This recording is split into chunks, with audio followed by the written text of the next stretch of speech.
किसी घर में पता चलता है कि घर की बहू प्रेग्नेंट है तो उस घर में खुशियों का माहौल बन जाता है। ऐसा ही कुछ शांति के घर में भी होता है। मेरे तो कान ही तरस गए थे यह खबर सुनने के लिए। भगवान ने आखिर मेरी सुन ही ली। अब इस घर में भी बच्चे की किलकारियाँ गूंजेगी। माँ, आपको खुश देखकर बहुत अच्छा लग रहा है, पर डॉक्टर ने अभी कहा है कि दिव्या और उसका बच्चा अभी बहुत कमज़ोर है, इसलिए दिव्या को बेड रेस्ट करने के लिए कहा है डॉक्टर ने। अब तू मुझे सिखाएगा? हैं? मैंने तुम दोनों भाई बहन को अकेले पाला है, मुझे मत सिखा। देख बहू, अभी तुझे 1-2 महीने अपना और बच्चे का बहुत ख्याल रखना होगा, इसलिए तुझे घर का कोई काम करने की ज़रूरत नहीं है। तू जाकर आराम कर ले। शांति को जब से पता चला था कि उसकी बहू प्रेग्नेंट है, तब से वो अपनी बहू का बहुत ख्याल रखती है। देखते ही देखते दिव्या का 7वां महीना लग जाता है और 7वें महीने में शांति दिव्या से कहती है, बहू, शुरुआती कुछ दिनों में दिक्कत होती है, पर अब तुझे घर का काम करना चाहिए, वरना डिलीवरी के समय परेशानी होगी। पर माँ, डॉक्टर ने बताया है कि मेरा बच्चा उल्टा है और वो बहुत कमज़ोर भी है। डॉक्टर ने तो मुझे घर के काम करने से भी साफ साफ मना कर रखा है। अरे देख, तुझे डॉक्टर की सुनने की कोई ज़रूरत नहीं है। आजकल के डॉक्टर बस ऐसे ही बोलते हैं, और अगर ऐसे समय में तू काम नहीं करेगी तो बच्चा होने में परेशानी नहीं होगी क्या? है? अभी आराम करेगी तो बाद में मुसीबत होगी। और डॉक्टर का क्या है, उनको तो ऑपरेशन आसान पड़ता है। दिव्या अपनी सास के आगे कुछ नहीं कह पाती और अपनी सास की बात चुपचाप सुनती है। दिव्या की सास दिव्या से ऐसे समय में भी घर के सारे काम करवाती है।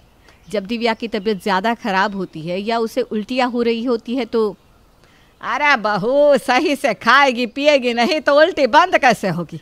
और सारा दिन बिस्तर पर पड़ी रहेगी तो तबीयत तो खराब होनी है। तभी तो कहती हूँ घर के काम किया कर।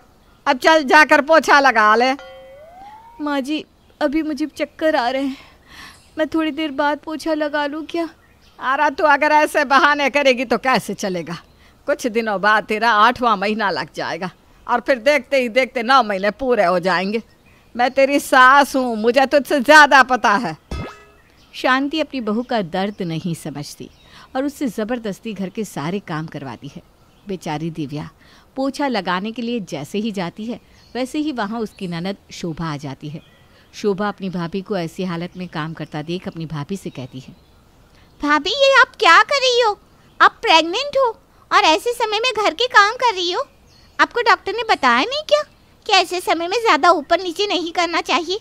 और आप है कि ऊपर से लेकर नीचे तक घर की सफाई कर रही हैं। मैं ठीक हूँ दीदी, और वैसे भी माँ जी ने बोला है ऐसे समय में काम करना अच्छा होता है। माँ ने क्या कहा था सब भूल जाओ। अब सिर्फ आप मेरी ही सुनोगी और घर का कोई काम नहीं करोगी। चलो मेरे साथ कमरे में, चलो आराम कर लो। शोभा अपनी भाभी को आराम करने के लिए कमरे में भेज देती है, पर जब शांति देखती है कि घर के काम अभी तक नहीं हुए तो वो दिव्या के ऊपर चिल्लाने लगती है। अपनी माँ का ये बर्ताव देखकर शोभा को बहुत गुस्सा आता है और वो अपनी माँ से कहती है, माँ, तुम ये क्या कर रही हो? भाभी का बीपी लो है, उन्हें चक्कर आ रहे हैं। वो अपने कमरे में आराम कर रही हैं, उन्हें आराम करने दो। हे भगवान, न जाने आजकल के बच्चों को क्या हो गया है। अरे शोभा बेटा, ऐसे समय में काम करना अच्छा होता है और तू बहू को आराम करने के लिए कह रही है। वैसे भी वो काम चोर काम देखकर बहाने बनाती रहती है। कभी उल्टी होती है, कभी चक्कर आते हैं, तो कभी उसका बीपी लो हो जाता है, तो कभी कुछ और तू उसी का साथ दे रही है। माँ, भाभी प्रेग्नेंट है और वो ऐसे समय में कोई काम नहीं करेगी। वो तो अच्छा था कि समय रहते मैं आ गई, वरना आप जो खुशियाँ बनाना चाहती थी ना, वो खुशियाँ आपकी अधूरी ही रह जाती। अब जब तक मैं यहाँ हूँ, भाभी कोई काम नहीं करेगी। आपके घर के काम मैं कर दूँगी। शोभा अपनी भाभी के दुख को समझती है और घर में सभी से अपनी भाभी के लिए लड़ती भी है।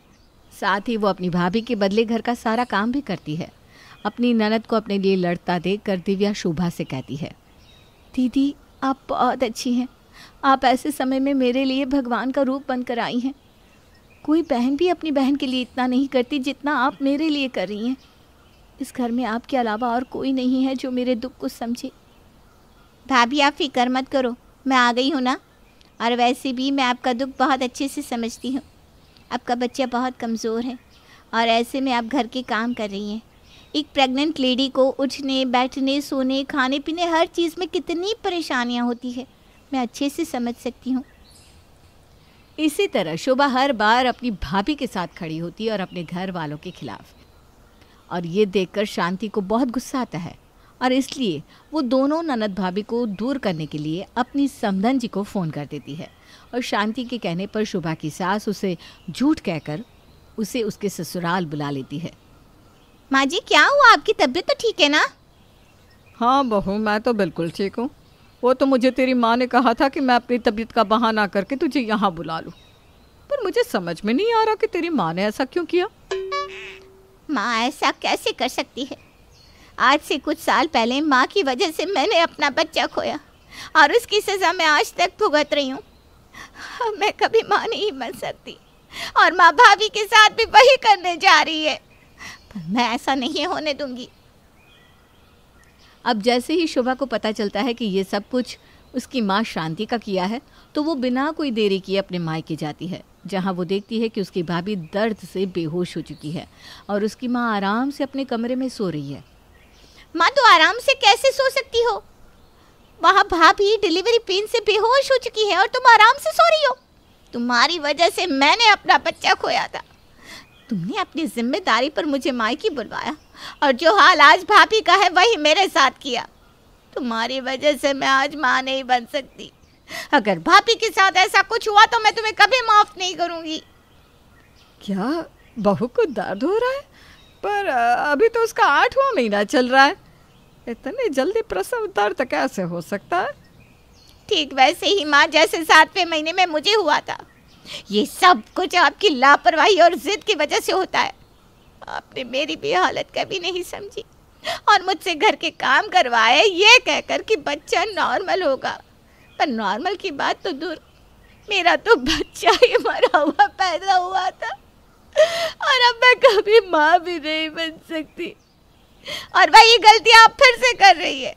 माँ अगर भाभी या उनके बच्चे को कुछ भी हुआ तो इस बार मैं आपको माफ नहीं करूँगी, क्योंकि मैं नहीं चाहती जो मेरे साथ हुआ वही भाभी के साथ हो।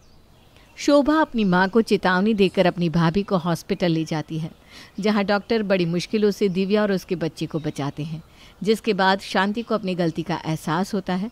पर शोभा अपनी माँ को एक बार फिर वही गलती दोहराने के लिए कभी माफ़ नहीं करती। वो कहावत है ना, ज़रूरत ही आविष्कार की जननी है। लेकिन कई आविष्कार ऐसे भी हो जाते हैं जो ज़रूरत में नहीं बल्कि जुगाड़ में किए जाते हैं। कैसे? देखिए स्नेहा, शादी हो गई है तेरी, लेकिन फिर भी आए दिन मायके में पड़ी रहती है। क्या है माँ, ससुराल में रहना आसान नहीं है।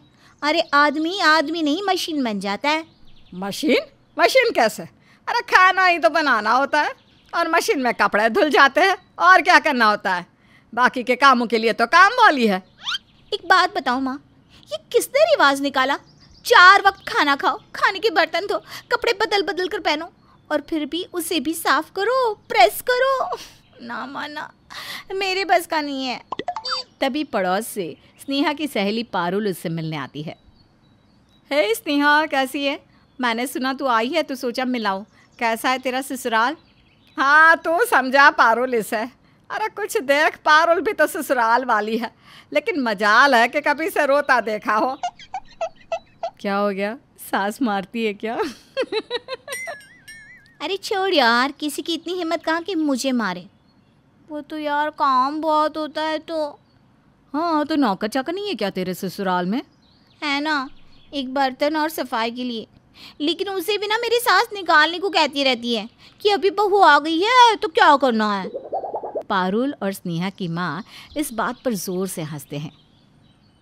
आंटी जी, कैसा ससुराल देखा है आपने मेरी सहेली के लिए?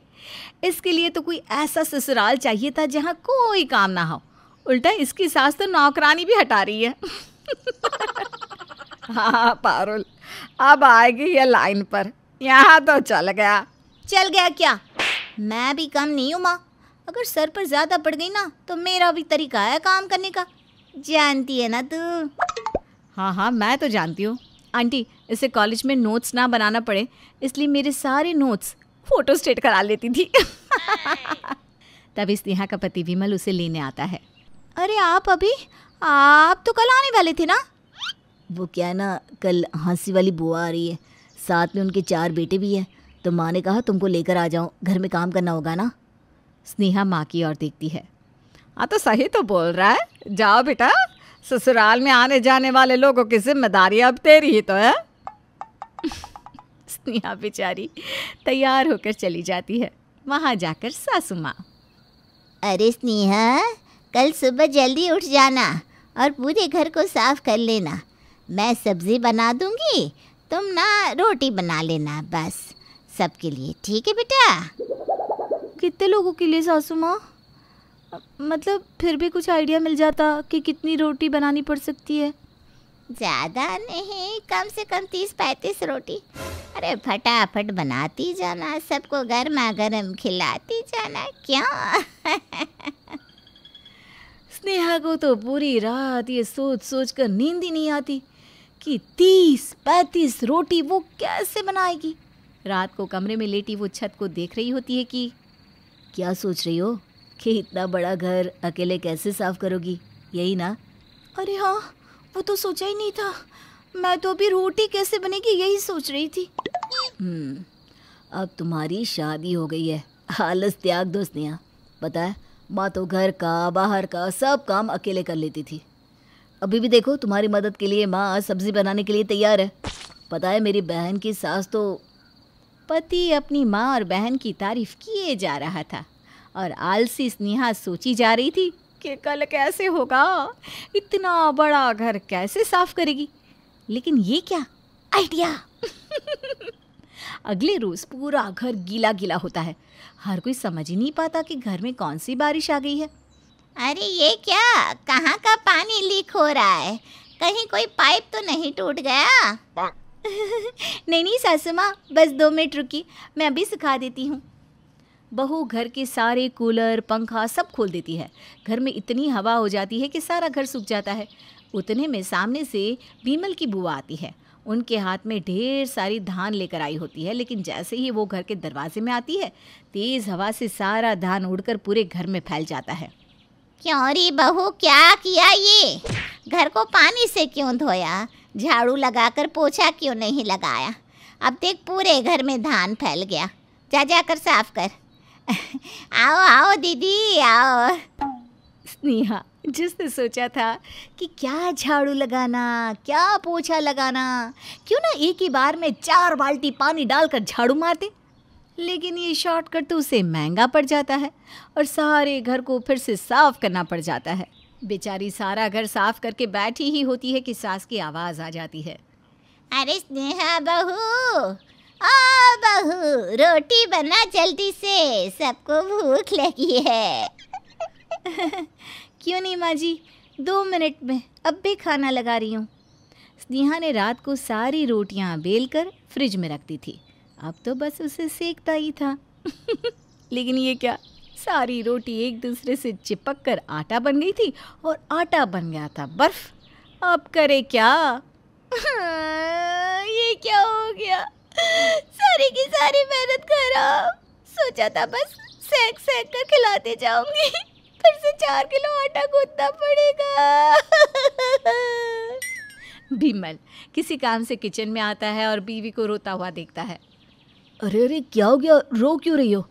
और ये कौन सी डिश है? कोई नहीं फ्रोज़न डिश है क्या? स्नेहा रो रो कर पति को सारी बात बताती है।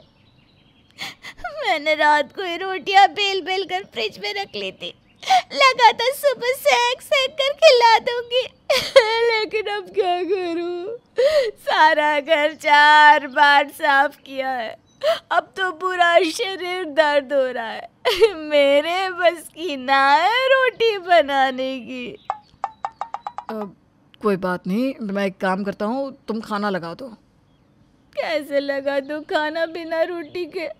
अरे तुम टेबल तो लगाओ। पति बीवी के प्यार में ऑनलाइन फूड कॉर्नर से रोटी मंगवा लेता है। सभी के सामने जैसे ही रोटी आती है, क्या बात है, घर में तंदूर की रोटी कैसे बना ली बहू? बहुत आसान है।